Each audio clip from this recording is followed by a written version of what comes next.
Assalamualaikum warahmatullahi wabarakatuh. The first, let me introduce myself. My name is Auliarni Putri. I'm from 6A Morning English Department. Today I made this video to complete my assignment for the subject before teaching, second sequence. Assalamualaikum warahmatullahi wabarakatuh. Good morning, students. Okay, how are you today? I'm fine too, thank you. So before we start our lesson today, let me check your attendance list. Okay, we start from Ayu, Budi, Bobby. Wait a minute.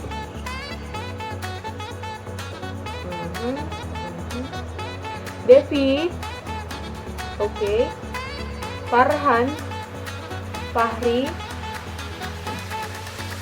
Nina. Okay, all are present. So let's begin our lesson today with saying basmalah. Bismillahirrahmanirrahim.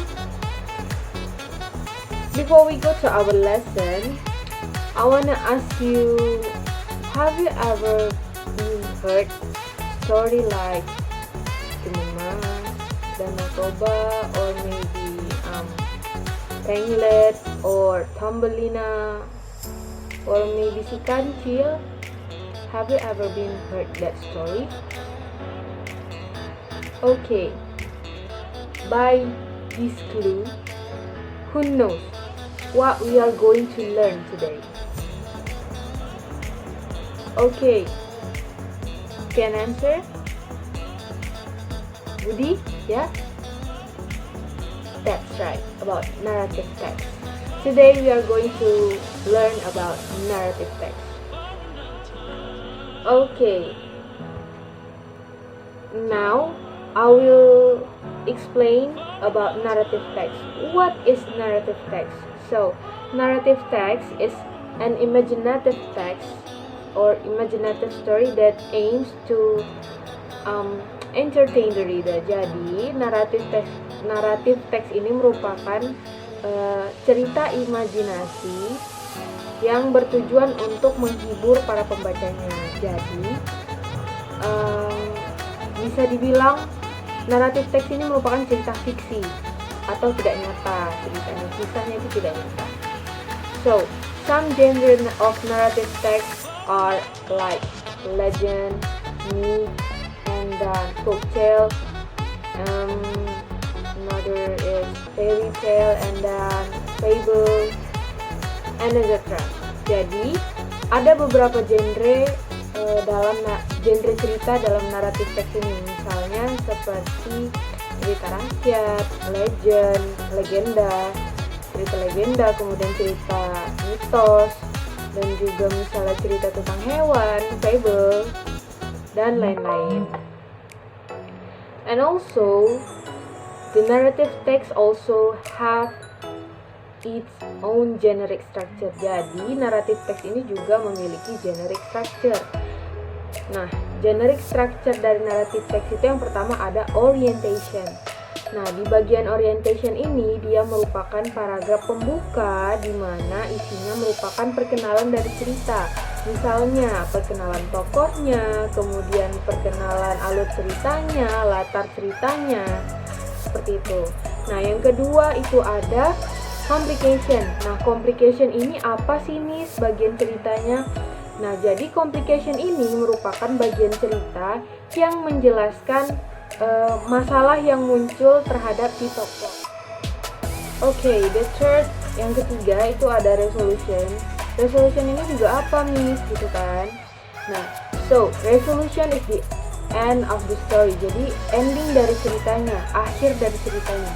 So it can be happy ending or sad ending, depend on the writer of the story. Jadi happy ending atau sad ending itu tergantung dari si penulis mau bikin ceritanya happy ending atau sad ending atau akhir yang sedih. Nah, and then the last is moral value. Jadi di setiap cerita dari genre teks naratif teks ini memiliki moral value atau biasanya kita sebut dengan amanat atau pesan moral. Nah, jadi selalu ada pelajaran yang bisa kita ambil dari cerita-cerita tersebut. Okay, next, and narrative text also have their own language feature. Jadi dalam narrative text ini juga memiliki unsur kebahasaannya sendiri. The first is the use of noun phrase like a beautiful princess and then a huge temple. And then second, the use of connectives like before, first, then, finally. Itu adalah kata penghubung antar paragraf gitu ya. And then the use of adverbial phrase of time and place. Jadi ada juga kata keterangan waktu dan tempat. It's just like in the garden, or adverbial of time like yesterday or 2 days ago. And then fourth, the use of simple past tense. Jadi seperti yang sudah kita pelajarin di minggu sebelumnya itu tentang simple past tense.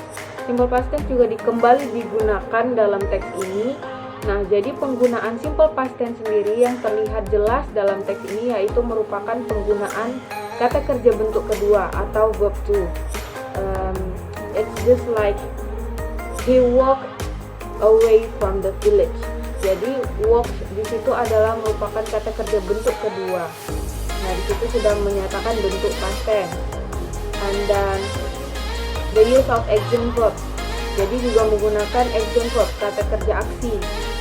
Kata kerja aksi ini sendiri merupakan kata kerja yang menunjukkan terjadinya suatu aksi atau kita melakukan sesuatu yang bisa menimbulkan reaksi gitu.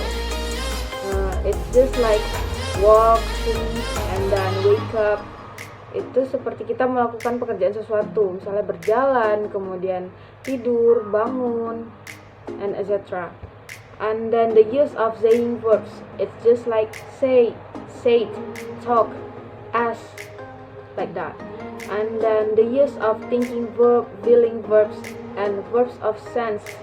It's just like she felt hungry and then she thought she was clever, or she smelled something burning. Nah, semacam itu. And then the last is the use of direct speech.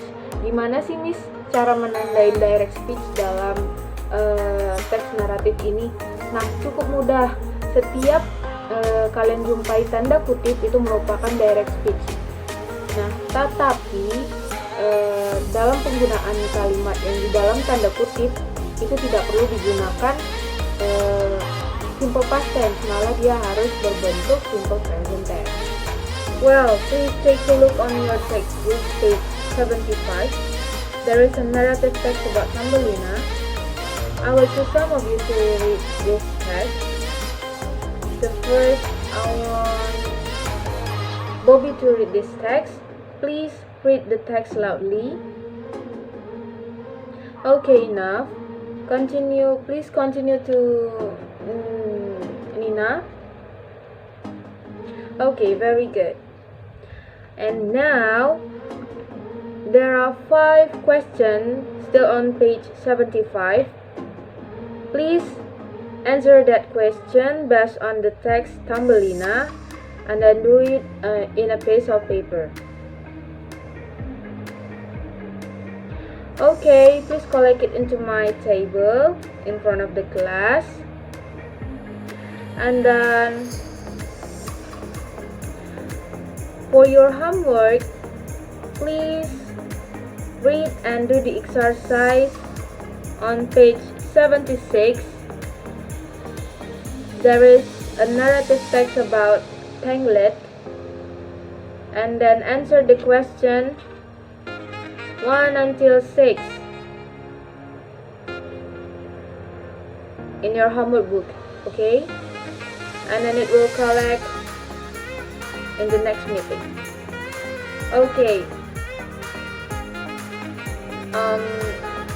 Any question for our lesson today? Clear enough? Okay, I think that's all for today. Thank you for your attention. don't forget to do your homework, and then let's close our meeting today with saying Hamdalah, Alhamdulillahirabbil alamin. Assalamualaikum warahmatullahi wabarakatuh. See you on the next meeting.